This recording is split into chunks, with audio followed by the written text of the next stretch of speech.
Hello guys, in this video I'm going to show you how to pay in Solana using Revolut. So basically it's pretty easy. You can basically change your debit card to be using Solana. So I'm going to show you step by step how to do it. Just open up your Revolut account, go to the home page. On the home page, go to the top right corner where it shows this little card icon. And here you will see all your debit cards. You can choose whichever you want.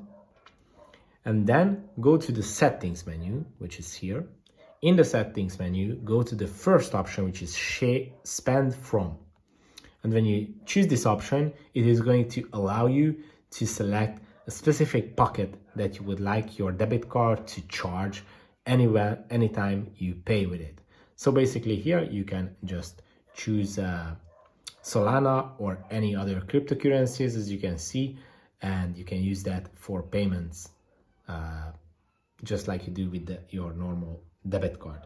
If this video was helpful for you, please consider sending a super thanks donation.